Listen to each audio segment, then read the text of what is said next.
Folks, welcome to Thursday Night Stock Charts Live. This is Bob Desmond, and it is, what is today, the 18th? 18th, Thursday the 18th. Happy Friday Eve. And what we're going to talk about tonight are obviously the weekly charts. That's the main purpose of why we get together every Thursday night. And we take a look. How do we appear poised to close out the week? The one caveat I always say is that while we're looking at the weekly charts and it is Thursday, one trading day left to go. A lot can happen. On Saturdays, I'll revisit the weekly charts with members after the week is over and done. So right now, there's a preliminary view of how we might position going into the new trading week. And on Saturday, I'll lay out on the week ahead commentary our strategy for the coming week. We'll review the weekly closing price action of the overall stock market, indexes, subsectors, and our watch stocks, as well as our positions. Do we want to add? Do we want to sell? What do we want to do? So we talk about that. Hey, Eric, good to see you. We talk about that on Saturday. If you're not a member, please join. Oh, and if Falcon is on, he brought it to my attention that, all right, I fixed this link. So this goes to the checkout page. Good. That works. Now, I'm logged in here, so I really don't see this. This button here, I got to figure out how to fix it. I got to call my developer and wait 2 weeks. The Join Now button is not working. So if you want to join, either use the link below or use this button here. All will get you a 2-week free trial. MacArthur, how you doing, sir? Good to see you. All right, let's do this. What we're going to talk about tonight is what we talk about pretty much every week of late, valuation. How expensive are we? And I was thinking about maybe not doing it this week. I've been doing it over and over and over again. Maybe people are getting tired of hearing about it. And then I got asked, we've had a pullback this week. Is the market cheap yet? So I'm going to go over valuations again. No, the market is not cheap. We have not had a correction. This is just an orderly, gentle pullback. No big deal. This was not a correction. A lot of new money out there trading the market. So please, please stay small with any position sizing right now. We are on very, very thin ice, and I'll talk to you about it in a moment. What else do we want to talk about? Nomura, second day in a row. Oh, they finally realized rates are a problem. We've been talking about it for months now. Now that the market is beginning to buckle a bit, Nomura, second day in a row, talking about the yield curve and rates, and now they're getting nervous.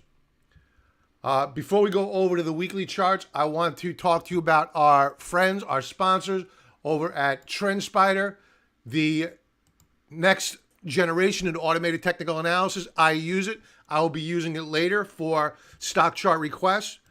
So if you're going to take this business seriously, as you should, you need to be able to speed up your analysis, automate your grunt work by using the technical analysis and automated trend line functionality.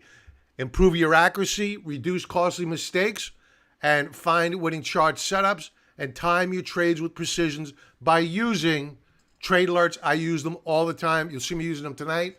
And if you're overwhelmed, and this is some of the feedback I've gotten by people that were thinking about joining or they signed up for the 7-day free trial offer, they didn't spend enough time. Folks, they have more tutorials here. I know Jake, and he put most of these together.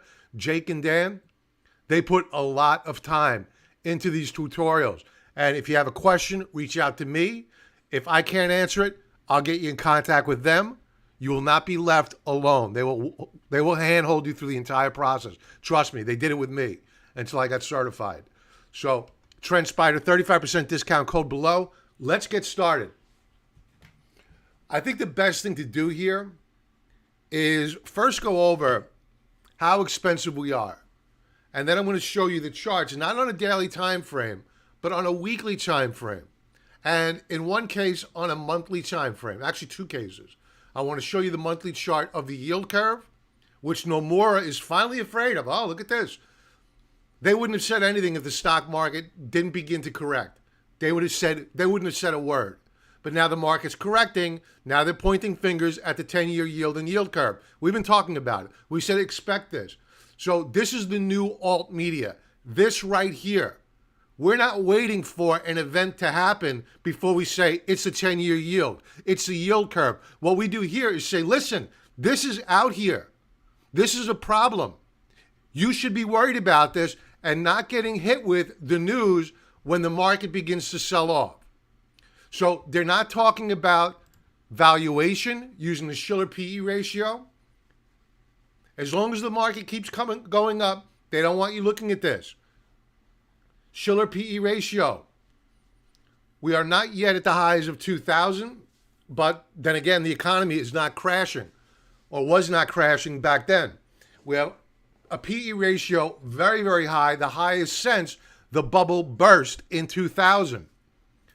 And we haven't given up that much room versus last week. The S&P 500 price to sales ratio. This is not price to earnings. This is how much you're paying for every dollar of revenue, of sales. We have never, ever, ever, ever been anywhere near this expensive in the history that they've been tracking this metric. So the last highest read was only, let's go back to the last bubble of 2000. We were at, let's say 2 on the high end, right? Now we're at 2.87, almost 30% above where we were back then. So very, very expensive on a price to sales view. The Buffett indicator, strongly overvalued.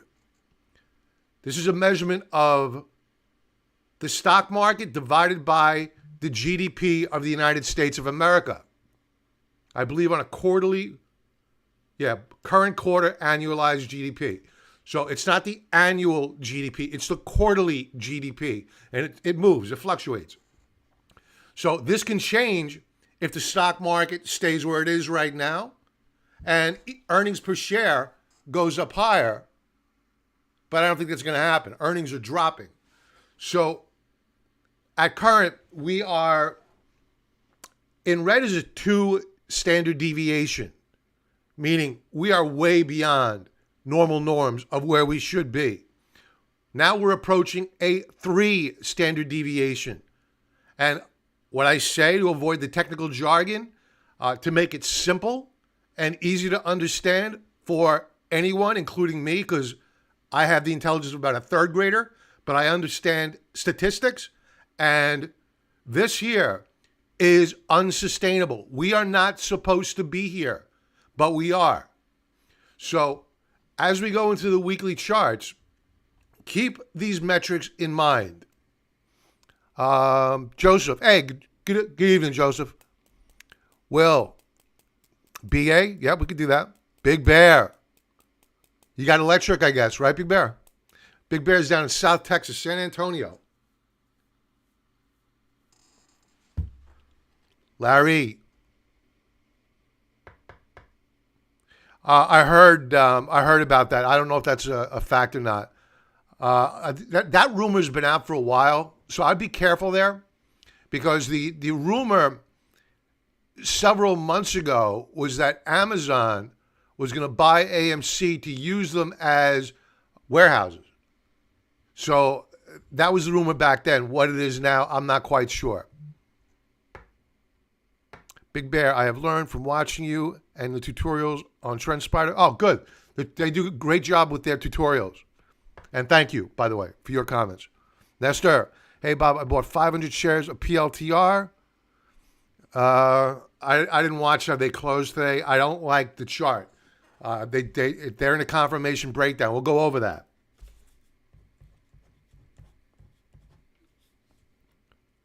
Uh, 40,000 headsmen. How you been? I haven't seen you in a while. At what point does Tina, there is no or turn into tango. There are no good options.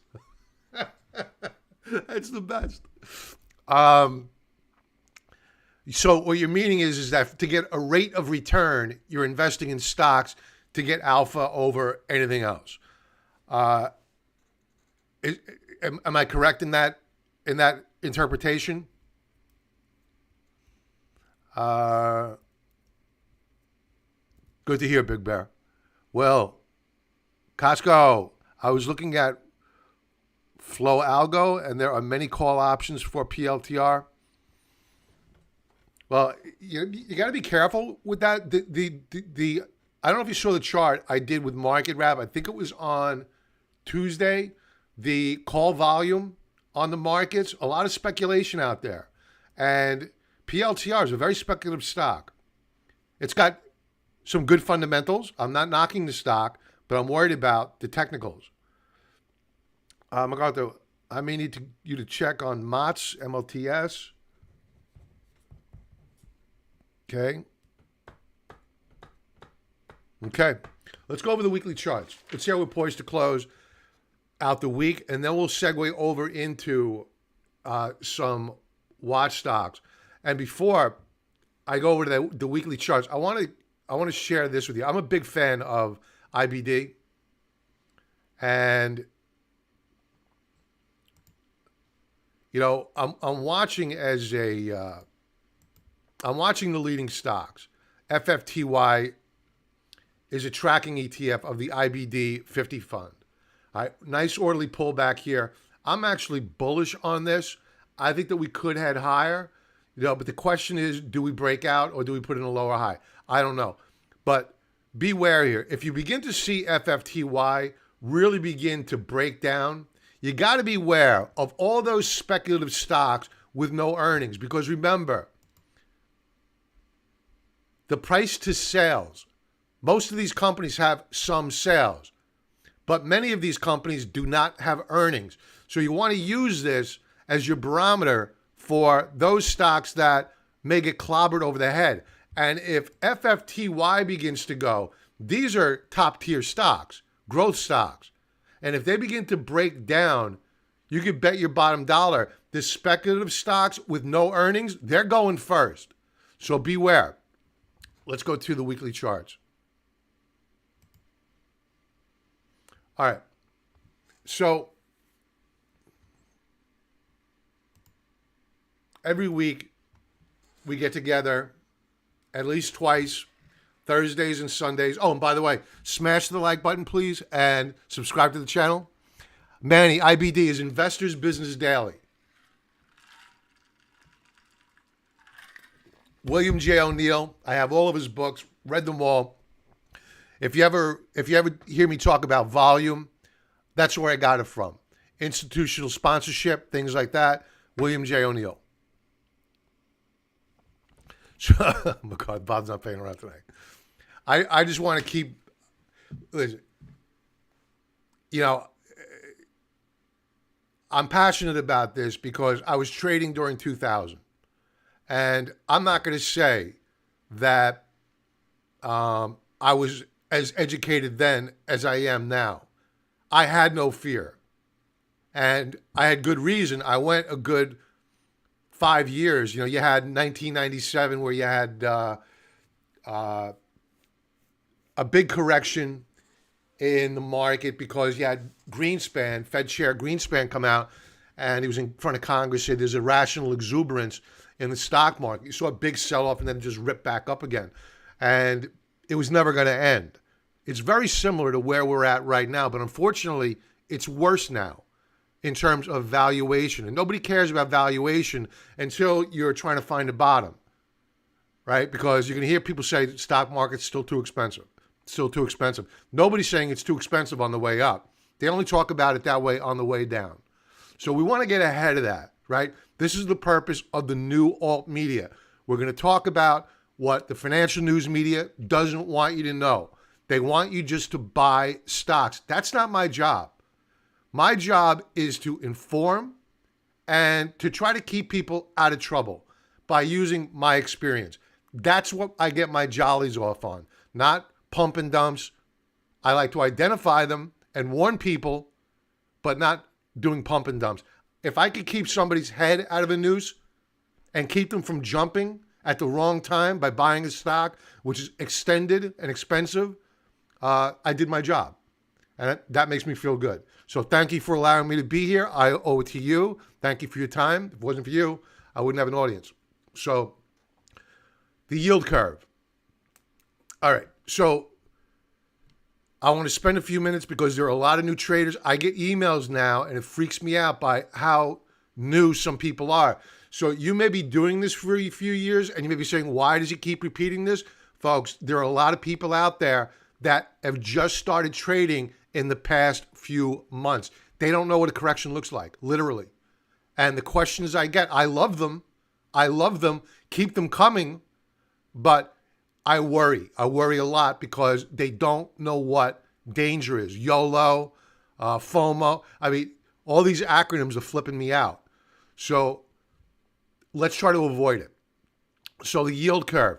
For those not familiar, the yield curve has forecasted a recession pretty much out of the past 5 or 6 recessions. That's when the 2-year Treasury yield declines below the 10-year Treasury yield. That's an inversion of the yield curve. That doesn't mean the stock market's going to crash. It just means you're heading into a recession and the Federal Reserve is going to start printing money. What do? Right back here. They started printing money, and man, did they print money. So where you need to worry, history has shown us, is when you get a steepening of the yield curve.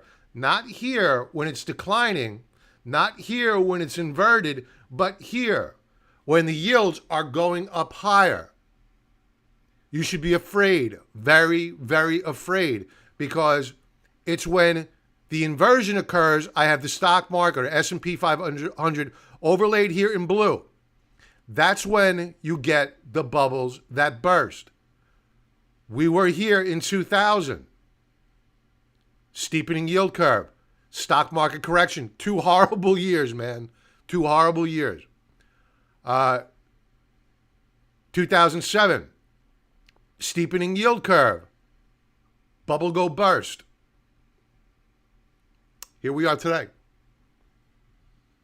We're just beginning to see a reaction to this steepening yield curve. This is the bond market. The bond market is boring. It is tedious. There's just no sexiness about it. The however is that it's far greater in size, scope, depth than the stock market. And as goes the bond market, so goes the stock market. You need to watch the bond market. And it's sending us signals. It has been. Here's the TLT, the 20-year bond ETF. I'm getting ready to buy this ETF or buy 30-year treasuries because I'm expecting a sell-off in the market. What does well if the stock market corrects? Because we're short. What if it corrects? Where do you want to put your money? Well, you want to look, historically, you want to look towards long-dated bonds, not 2 years, not 3 months.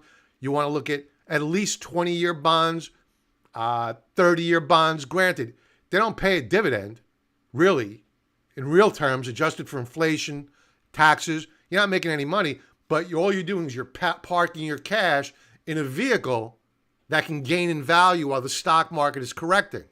That being said, it's not going to last long because at some point in time, you're going to reach a point where nobody wants our dollars, nobody wants our debt, and they're both going to drop. Bonds, the dollar, that is Armageddon. And that's what we've been seeing of late, where the dollar has been kind of weak, bonds pulling back, yields moving up, stock market now shaky. These are the signals by the market. So TLT, we're beginning to set up on a weekly time frame. We have nearly a 50% retracement. I would like to see the retracement down to 142, around there. Then I want to start buying up the TLT just to park capital.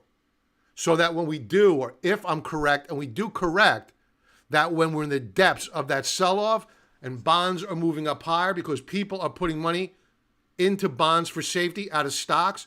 Then we rotate out of bonds. When the market becomes reasonable, then we segue in the depths of that sell-off in stocks back into stocks, emerging markets, gold, silver. Okay? That's the game plan. So TLT looking okay. We may rally very soon here. Members, expect an alert if and when we buy. The 10-year yield, folks. Last Thursday, this just goes to show you how fast things are moving. Last Thursday, when I spoke this candlestick, remember, this is a weekly chart. This was a red candlestick last week. We were down on the week. We were trading below this resistance level because I made the call. I said, listen, if we start leaning into this resistance level in red, I'm predicting that you're going to begin to see the stock market buckle. What happened? We broke out. We pulled back, retested. Friday last week, huge rally. Tuesday this week, actually Monday because the futures market was open, bond market was open. Late, we skyrocketed higher. Huge move. The market can't take this. The stock market cannot take any more of this. It needs to pull back some, or else stocks are in trouble. Tips, Treasury inflation protected securities. They're pulling back.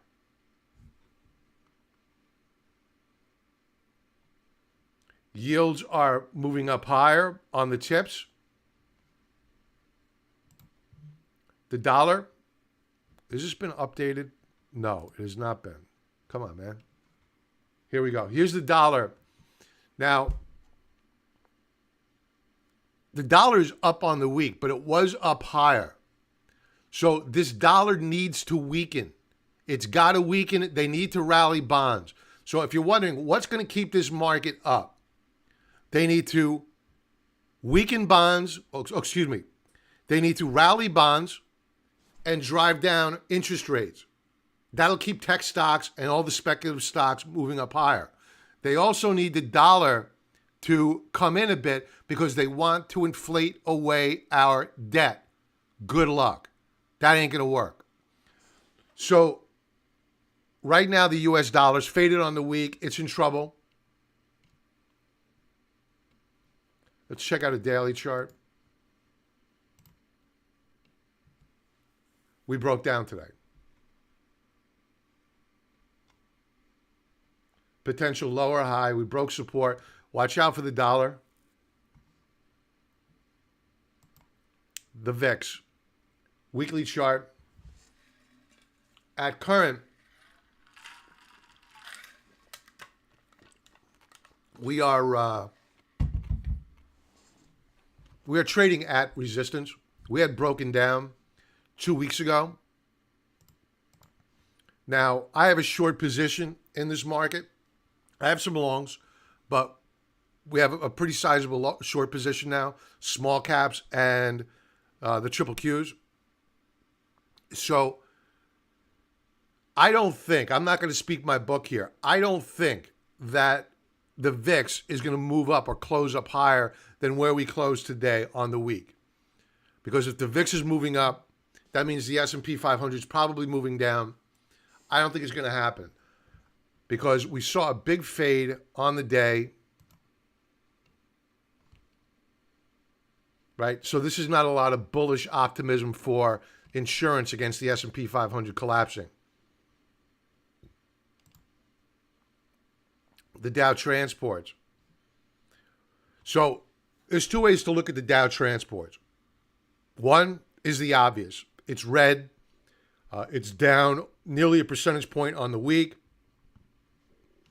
There's a bullish way of looking at this as well. And that is this. Before I go to bullish, let's talk bearish. We have broken out. RSI is not validating the breakout. Now, the bullish side here is that despite the weakness on the week, We had broken out the week prior to last. This week we pulled back. We did a retest of what was resistance, acted as support this week. This is bullish for stocks, despite the fact we're still down. If the transports rally tomorrow, and if they close up on the week, you're probably going to see a rally into next week. We use the Dow transports as our canary in the coal mine for the stock market. So what I like to watch, VIX, bond yields, transports. The Dow Jones Industrial Average weekly time frame. If we close where we're at current, think about it. The Dow Jones is up on the week. But the problem is this, is that what we have here is what you call a doji star formation, sign of the cross, right? There's a tug of war going on. This is what you read into this. There's a tug of war going on between bulls and bears. So here's the problem for the bulls. You don't want to see a doji star formation at all-time highs because it's an indication, assuming that we close with a doji star, it's a sign of a trend reversal. So it's a harbinger of bad news for bulls. One trading day left to go. We may rally, close at the highs of the week, and what I have to say right now doesn't matter. Volume on the week. There's no volume, folks. So back to William J. O'Neill, Investors Business Daily. You look at volume to identify whether or not you have elephants entering a full bathtub of water. What does that mean? You want institutional sponsorship. You want Goldman Sachs. You want Bank of America. You want your hedge fund buddies to start buying up stocks. Folks, they're not doing it. This is telling me that they are selling strength. There's a tug of war here, and they're probably positioning to get net short the market. So beware. S&P 500 weekly chart, down on the week by about a half percentage point. I don't think volume's that high. No, it's not that high. MACD extremely extended here. Daily chart. They're going to rally this. I think they're going to rally it. Declining sequential, down volume.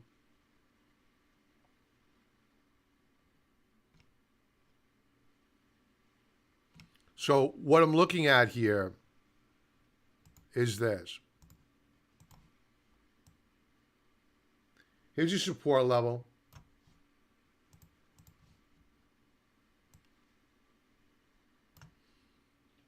We're looking for a breakout. Now, the question is, do we break out to new all-time highs, or do we put in a lower high and then break down to new lower lows? Watch bond yields. If they continue up higher, 10-year yield, you see 10-year yield with a 1.5 handle? Beware.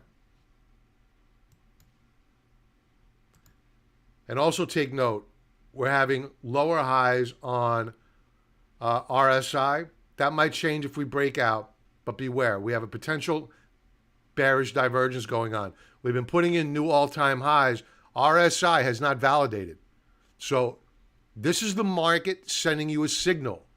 We could ignore it until we can't ignore it anymore. I choose to do it in advance of an event. And if we haven't had an event yet. It's a down week, but a 0.5% is not an event. It's a normal consolidation.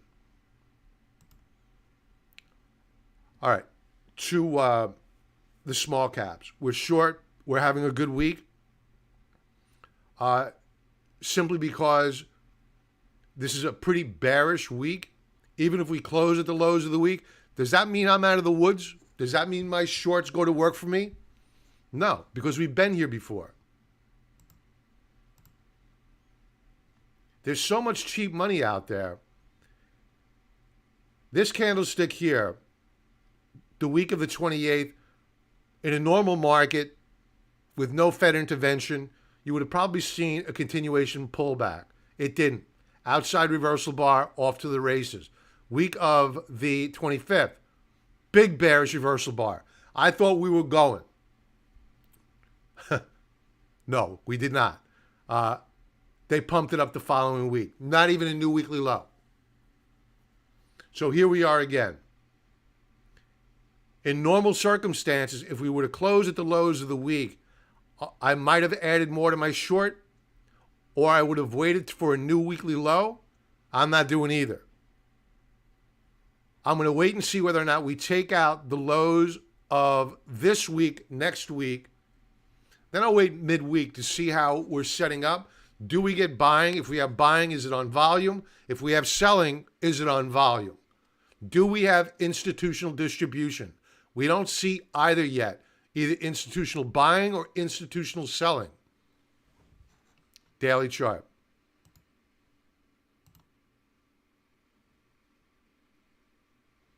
You see here, the volume. We were down on the day. Volume was not bad. Not bad.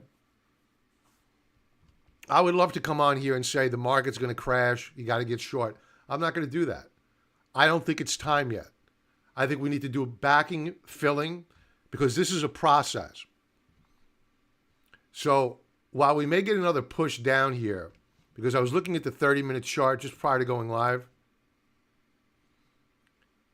the close was not wonderful. We're rolling over on Stokes. I think they're going to push this lower tomorrow.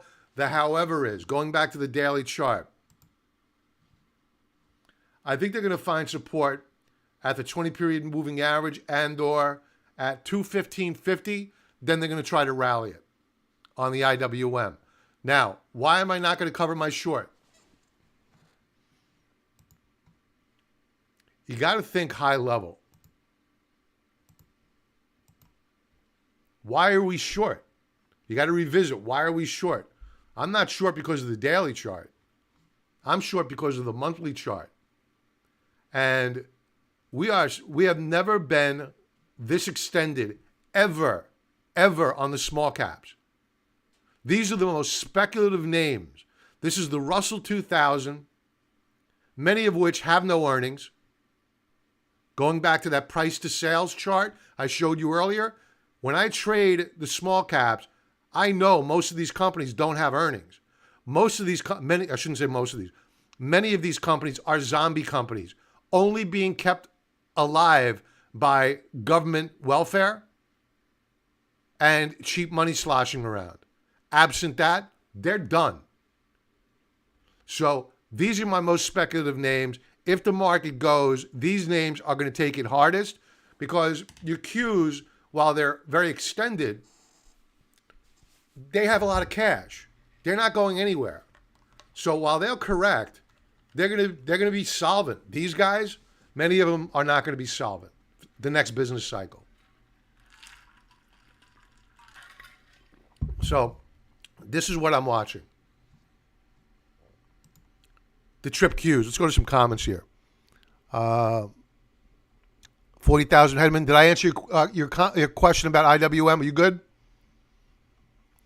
McCarter, any comment on the so-called hearing tomorrow? I haven't followed it. I know they were testifying today. I haven't been following it, to be honest with you. They're all a bunch of thugs. I don't even want to go into it. I don't want to talk politics. They're thugs, everybody. I get upset. And for those out there, Rush Limbaugh, rest in peace. Bitcoin consolidating, looking powerful. I got to go check that chart. I didn't watch it today.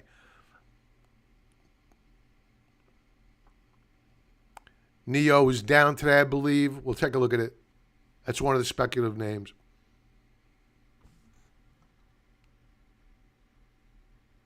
Okay. Qs. Weekly chart down 1%. Very light volume here. And this is why we can't go live and start saying the market is down, therefore you need to get short. Or the market is expensive. We've never been here before. We can go higher. We can go higher.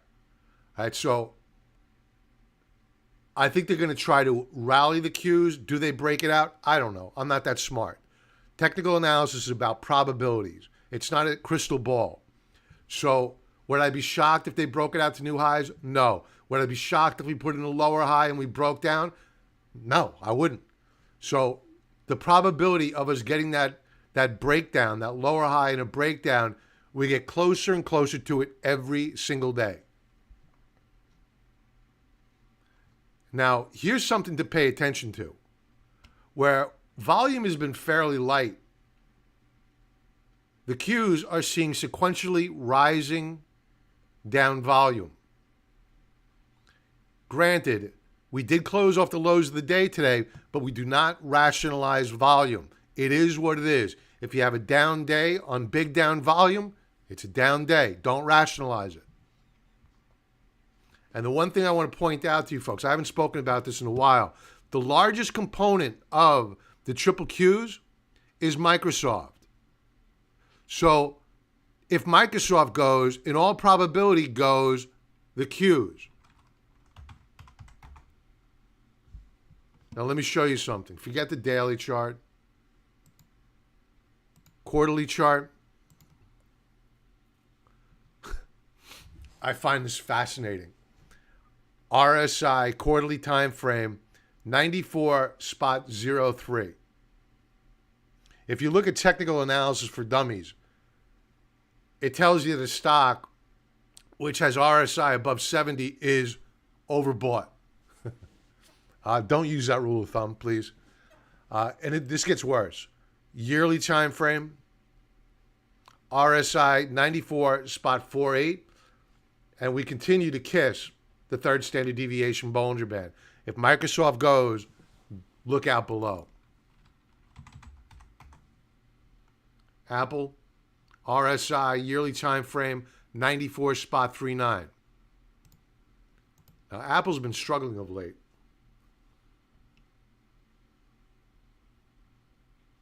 Apple's in the confirmed breakdown. Let's war game this out a little bit. And I'll show you what we're looking for here.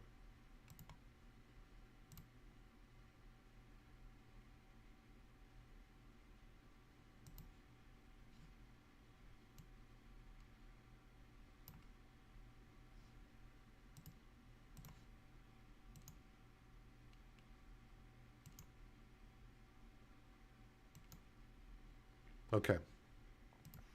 So there's a saying out there, and the saying goes like this.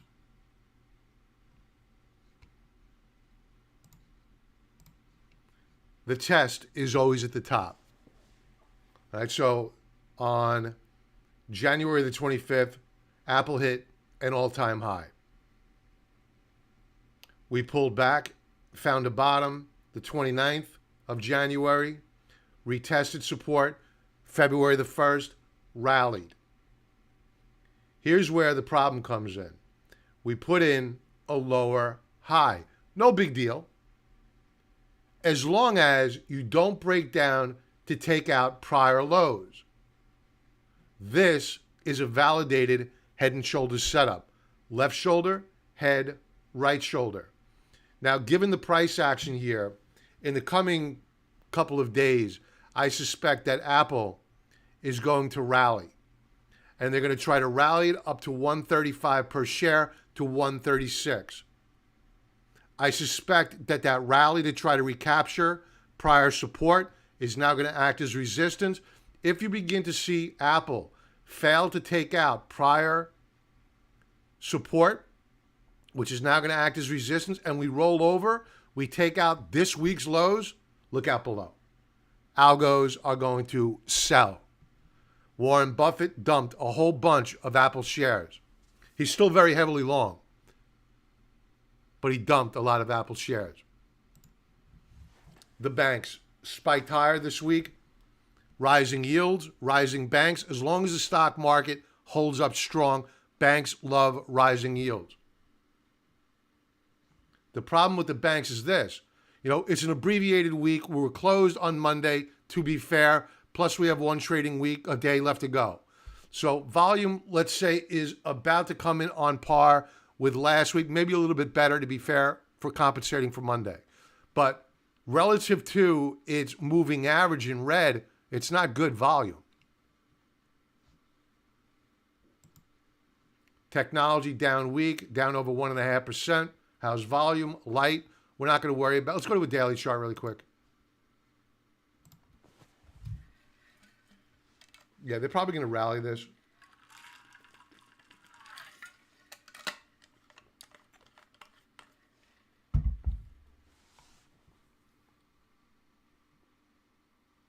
Volume declined.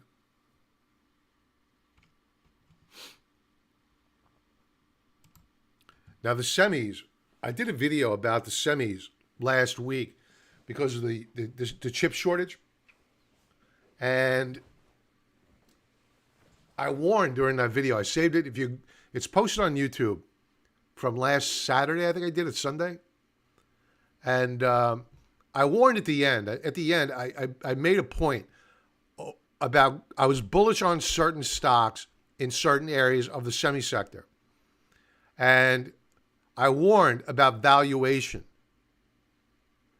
And I was worried about, because many of the stocks that I like were overbought, I needed to see a pullback. And I purposely wanted to educate people, beware the valuation. And I'm glad I did, because we did get a correction this week. And we are barely hanging on by a thread with the semis. We're very extended here. The biotechs, this is a leveraged ETF, so 14% divided by 3.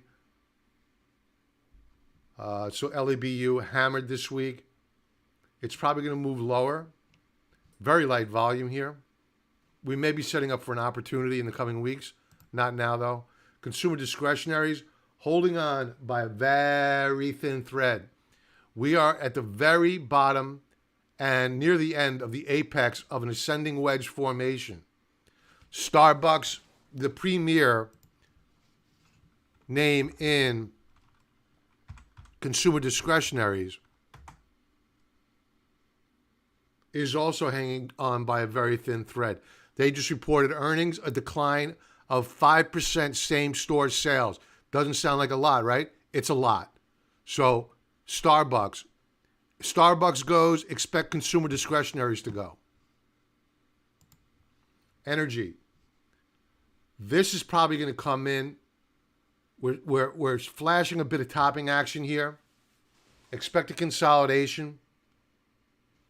Volume light to the upside. But again, to be fair, we're closed on Monday and we have one trading day left to go. Oil. Very similar price actions to what you saw on energy. No great shock.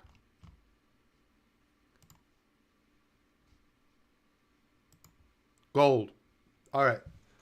So the past couple of weeks, I have been wary of gold.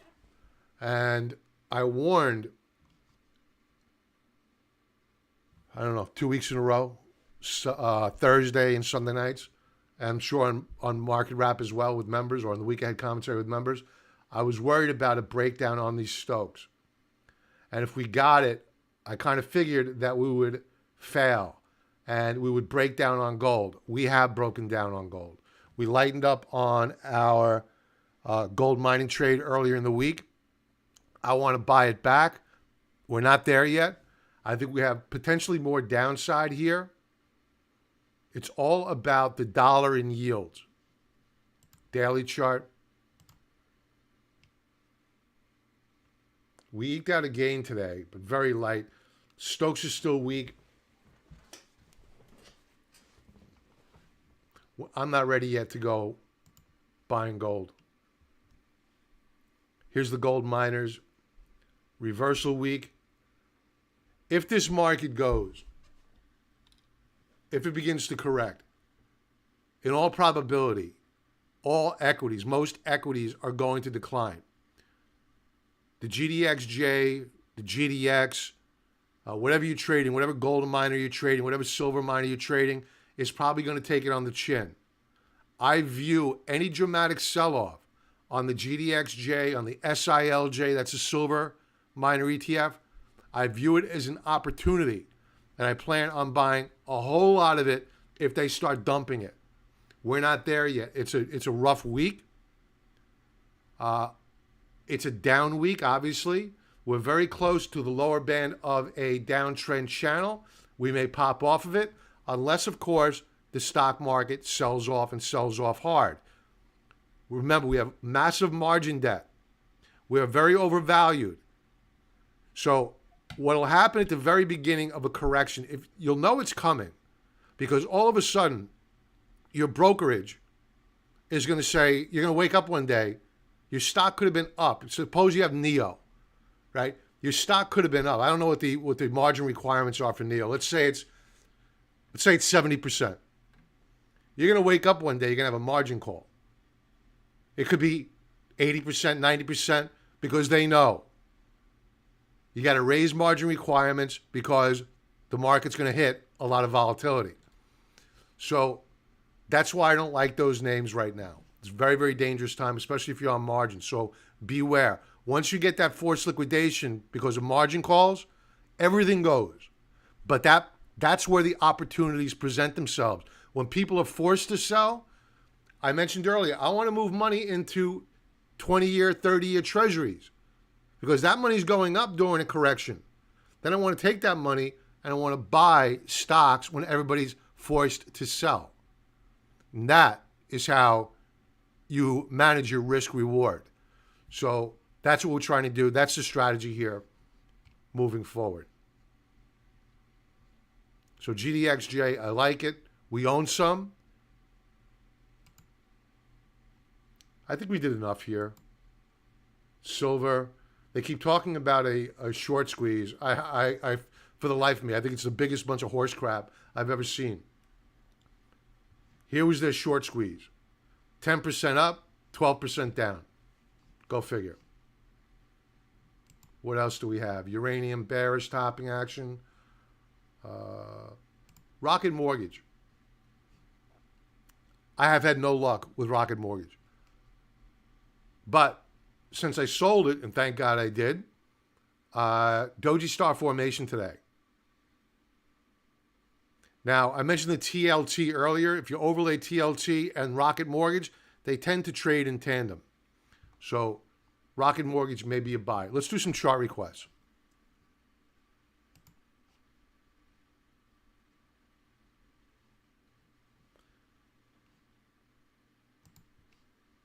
And for those folks out there, we're going to be using TrendSpider. Again, 35% discount code below. Take advantage of TrendSpider U, TrendSpider University. I had to go to the members area first. I should have had that up. We're going to do PLTR, BA, MLTS. How much time do we have here?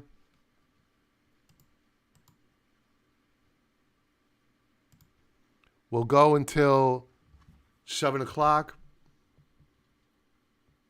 We'll go in the order of members, super chats, then I'll take requests from the audience. First, if I can get into the members area. All right, here we go. Drum roll, please. What do we have?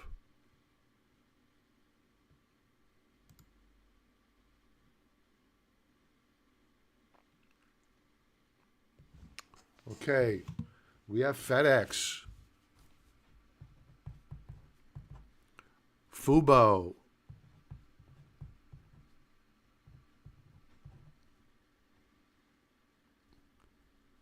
Plug.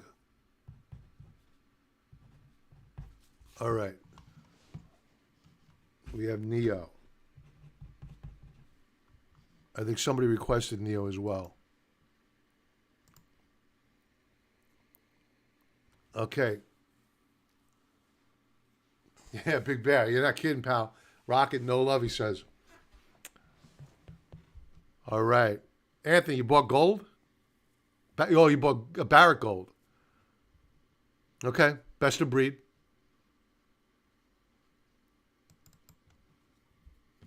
All right. PLTR.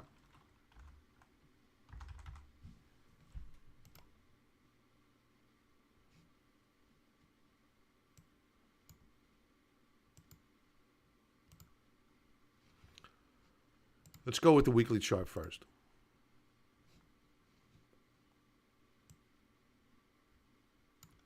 Here's the support level that must hold for PLTR.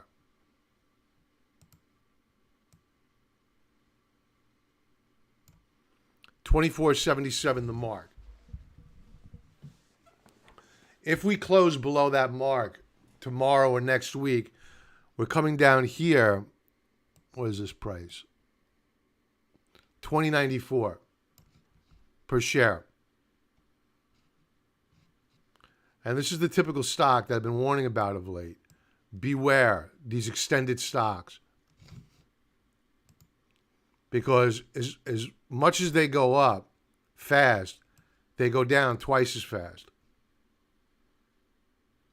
Here you have a lower high.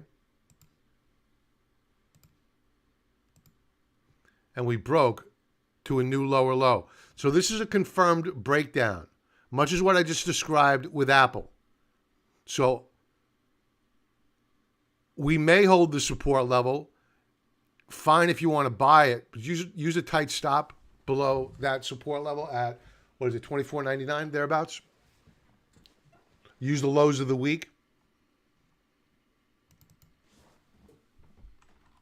Boeing.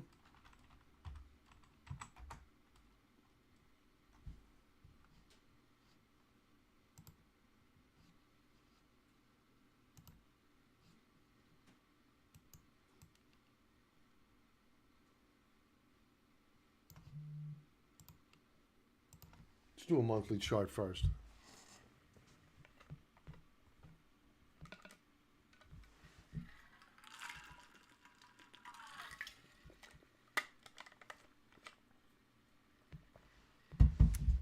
What we have here is a cup with handles set up.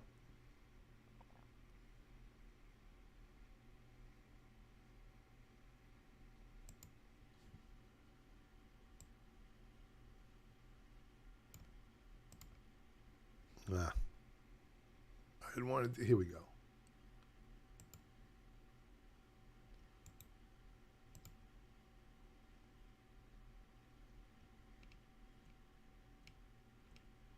Forget it. Well, want to let me. There we go.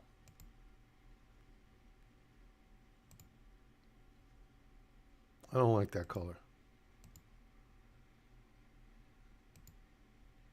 I don't like that color either. Let's go with green. Money. Money. That's better. There we go. All right. So what we have here, here's your cup. Nice sound base. And here's your downward sloping handle.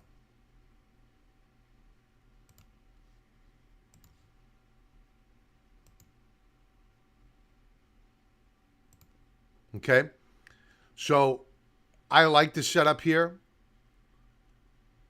I think we have a very good chance of breaking out of a very sound base. Weekly chart.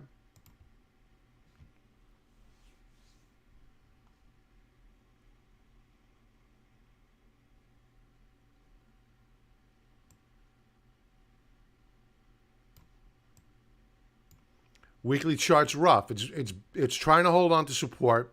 It's doing so. I mean, if we reverse to close positive tomorrow, very bullish. But I wouldn't buy it right. Well, you know what? You could. Here, I would do this. I like 190. That's where I have an alert set. But it may not get there. 203, 201 per share. It was resistance. It should now act as support. So 20, let's round it up. 204 per share. Daily chart.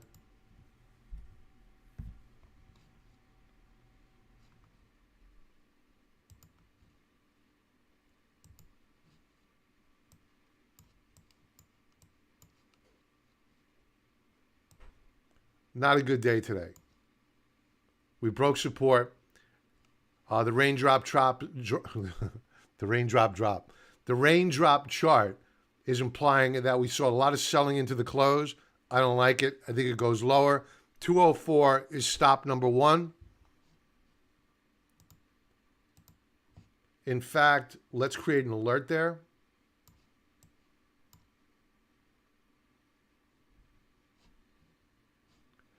The heck happened to my alert?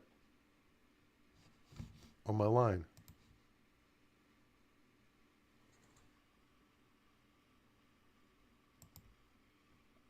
Oh, that's what I did. Okay. Let's get rid of this. Remove. So let's create an alert.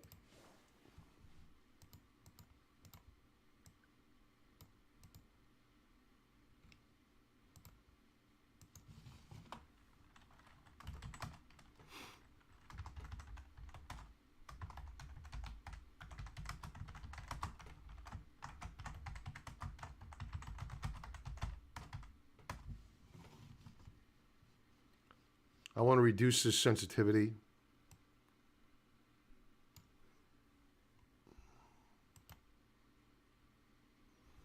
Now I forget about it. I'll let the alert fire off. I'll take a look at it when it does, and we'll see the quality of the close on the day, and then we'll pick it up if we like it. Right now, I find no compelling reason to go buying Boeing short term, but on a longer term, I don't want to forget that we have a nice cup with handle formation setting up here. So longer term, it looks interesting. Modus G Holdings was a SPAC.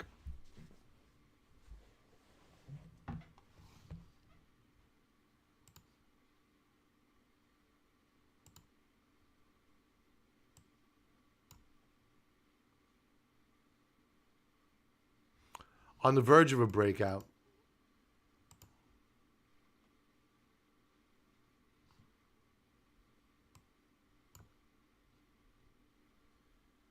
McCarter, thank you, sir. Thank you for the super chat. Always a gentleman. Thank you. Bullish on Bob in the contrarian chat. Thank you very much. That was very good. All right, so what I would do here is it's very simple. No sensitivity. I only want to know if it breaks out. We use a 4-hour time frame.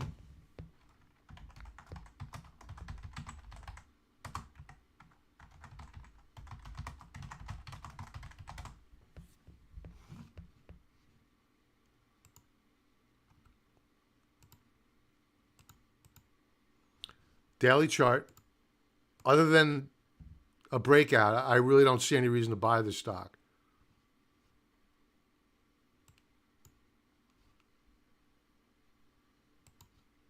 Now, another option would be this. If you get a pullback to $1.99 per share, $2, just say $2.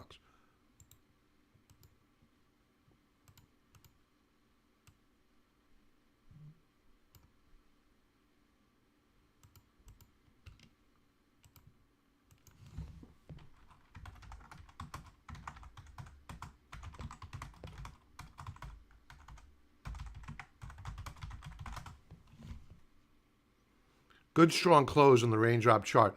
This implies that you saw volume to the upside into the close.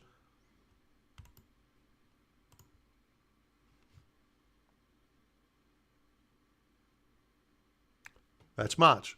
So either a breakout on a weekly time frame, make sure it closes above it. Do not go buying intraday. Wait until you see whether or not it's poised to close above resistance, and then think about entering the trade. Even if you have to pay up a couple of dimes, don't kick yourself. You're paying for insurance. You want to make sure it doesn't fade away on you.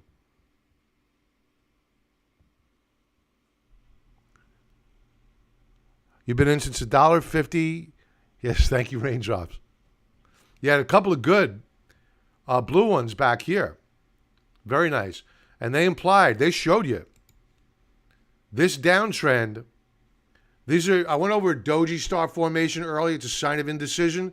So are blue raindrops. I always want to say candlesticks, but they're not candlesticks. It's a mixture of candlestick charting and VWAP, volume weighted moving average. So Down here, if you wouldn't have had the automated trend lines, let's take them off for a second, okay? So let's suppose you didn't have the automated trend lines on. You would have had an indication, as noted by the blue raindrops, that, you know what, we had a couple of down days here, but the raindrops are telling you there's indecision here. And then if you had put on your automated trend lines, you would have realized, holy crap, I'm at support. So I got two blue dojis or two blue raindrops, and I have strong support below. Not one support level, but two. So that's the value of TrendSpider and their technology. You got to increase your risk reward. Excuse me.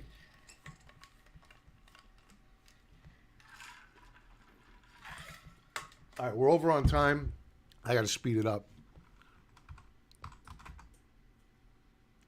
FedEx. This is the wrong chart. This is a pretty good looking chart, though. What is this? FDC Tech? I had to come back to this. FDCT.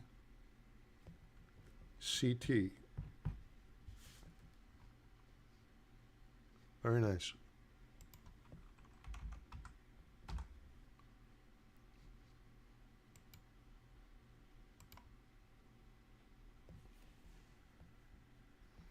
All right, so right now FedEx is failing to hold support. They broke out last week. This week, they're flirting with a breakdown. One trading day left to go. Maybe they'll rally back, but I would avoid right now.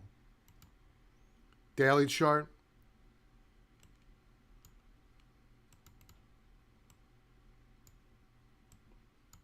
Not a bad day today, I have to say that.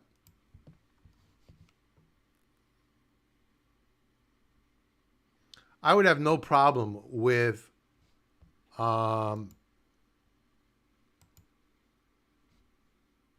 buying here, small, scratch the edge. Use a tight stop under the lows of the week, and then add more if we happen to break out. A little bit speculative in this market, but I like the setup here. We broke out, we're pulling back, we're doing a retest now. That's always nice to see. So FedEx, weekly chart, I'd like to see a rally back. I'm not going to be least bit surprised for it to happen tomorrow. So it's looking good. Short term. Fubo. Guys, I see a lot of symbols getting popped in there. I got to go with members first and then super chats. So Pat, FCEL. Is Art on, Pat?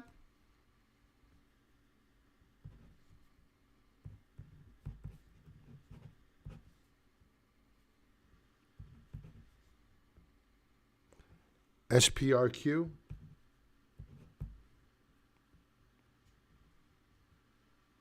All right.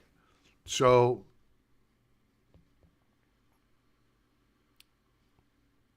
Fubo, double top.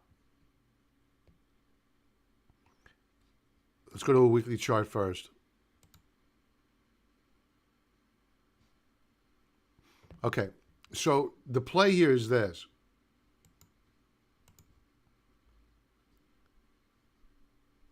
We have support below. This expired on me.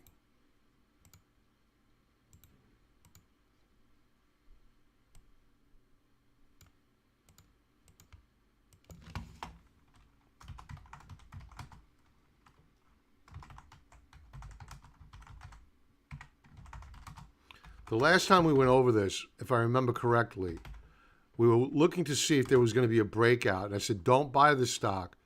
Be very, very careful because it's so extended. Ah, shit. I screwed that up. I'll go back to it. And that's, yeah, it was up here. We set a breakout point. Thank God. Hopefully nobody bought it up here. Thank God. We waited. Daily chart. So the weekly chart looks okay. The daily chart gets me a bit concerned because we have a lower high And if we break this lower low, what was the low here? 39.85, Fubo's in trouble.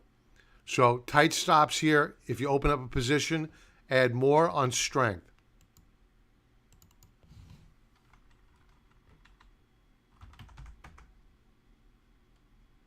Neo.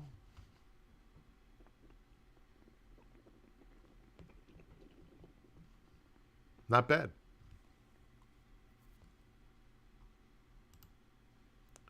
Before we talk about this, let's go to a weekly chart.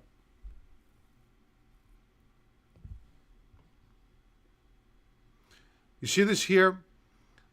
This is an alert that triggered. I wanted to get notified if we broke out. And this is why you don't buy the breakout midday. I always like to use the saying, it doesn't matter where a stock trades intraday or intra-period, meaning this is a weekly chart, intra-week. What matters is where it closes. Now, this broke out on a weekly time frame, but it didn't close there. So this is why we want to wait to see if we close above a resistance level.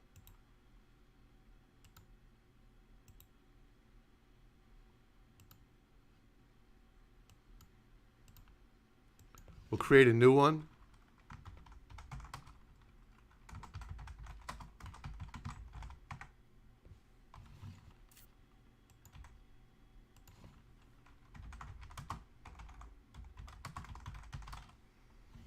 Okay, so I'm not going to make the same mistake. We'll keep this active, 15 days. Good to go. Now, at current, we did close down the day below support. That support level is at 54.52. Daily chart. Now, the daily chart to me looks interesting because we did flash a blue doji here, a blue raindrop. Ugh, I keep doing that. A blue raindrop. And that's, again, a sign of indecision. The last time you saw one was back here. We bounced. After we flashed that blue raindrop, we rallied. Okay? Do we get the same again? There are no guarantees, but it's looking good. So we may rally here. Do we break out? We don't know yet. We're not that smart. This is only a review of the probabilities, no guarantees. So Neo, interesting trade. If we get a new daily high, maybe a nibble here. We'll look into it, but no great rush. I do like the blue doji, the blue raindrop, FDCT.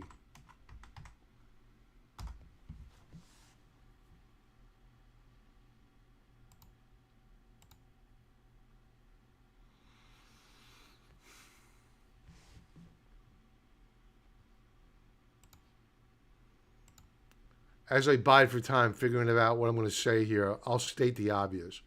All right, we broke out. Horrible line.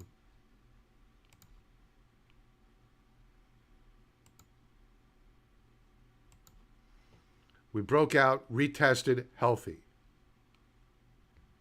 Good. Daily chart.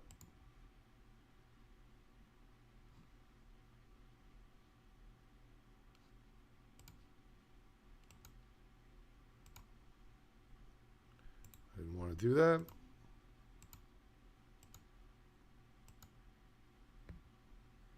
We broke out today,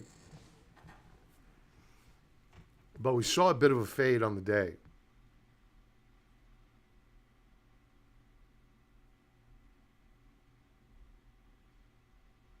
I think if the market rallies, FDCT is going to rally. I like the fact that it gapped up, then pulled back and filled the gap and retested the breakout point. That's nice.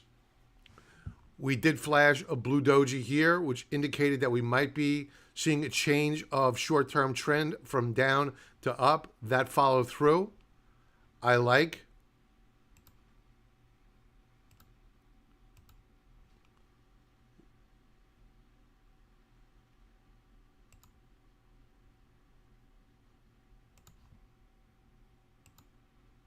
The higher lows in RSI. and now the higher high. Nice consolidation here. If the market holds up, I think it breaks out. It already has broken out. So FDCT looking good. FCEL.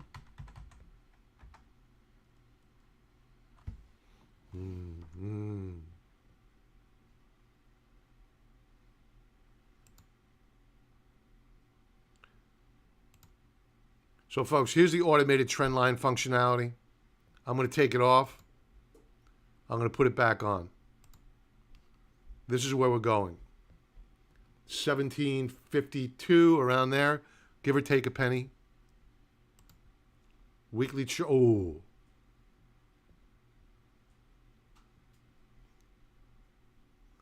What took 3 weeks to build took 1 week to take away.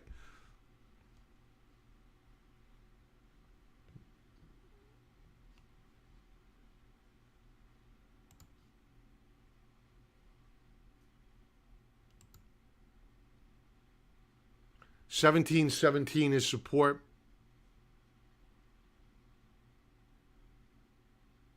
If that fails, we're coming down here to a 15 handle, 1580 around there. Daily chart.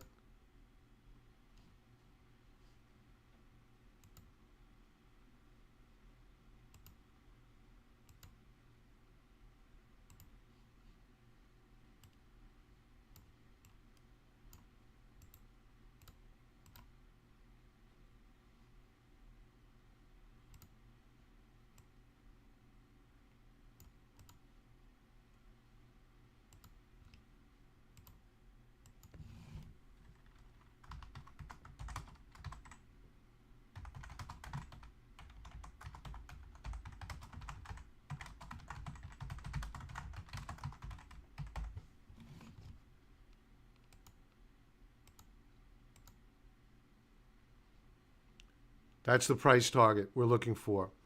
It may defend 1821, but I think we're coming down here to a 17 handle before all is said and done. This is pretty dramatic price action today, and we're probably going to get a continuation move lower here on FCEL, but you do have support levels below. BTW, was it BTWN? I can't read my own handwriting. Hey, Franklin, good to see you, pal.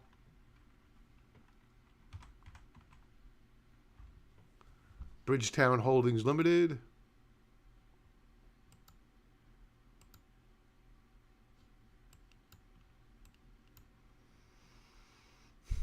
All right, a lot of topping action here.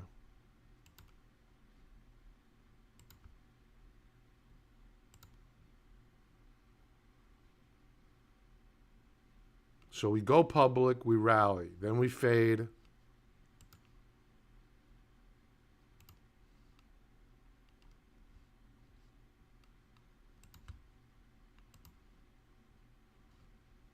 Let's go to a daily chart. The weekly chart, unless we break out.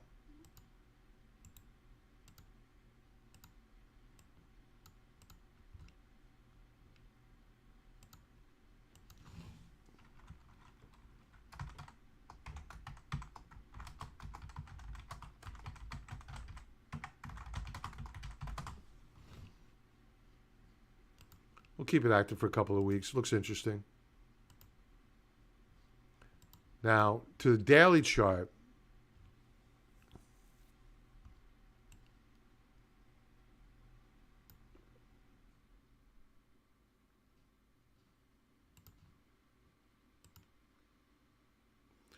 $14.88 is support.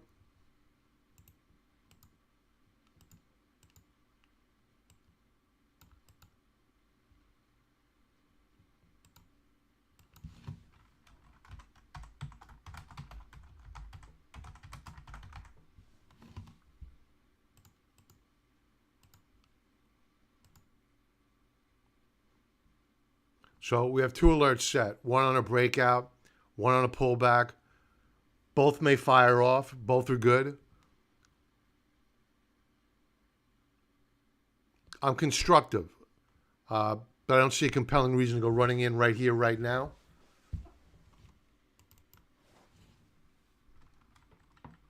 SPRQ.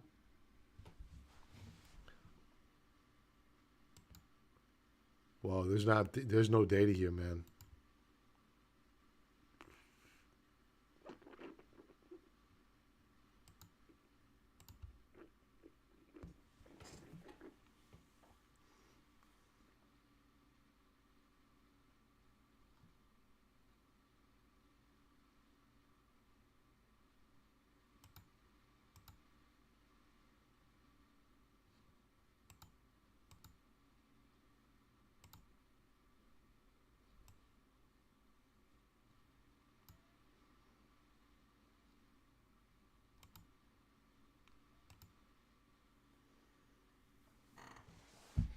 All right. So these volume shelves here, this is a 4-hour chart. I need more data. The daily chart wasn't providing it. The weekly chart's not providing it. But the closer you go in time frame, the more volatile the charts become and unreliable. So that's just a caveat. So what I'd be looking for here, we have resistance up here at around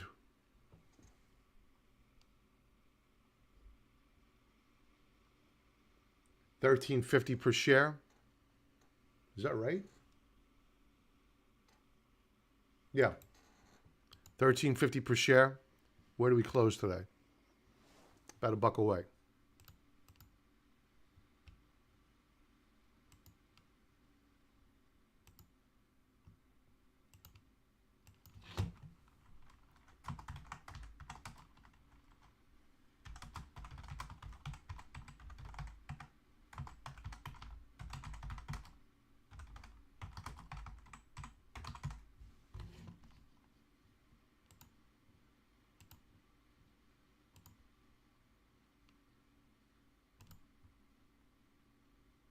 That's how I would play it, because if you get an alert that fires off on a breakout, that means that all this overhead supply, which is also reflected on your weekly chart,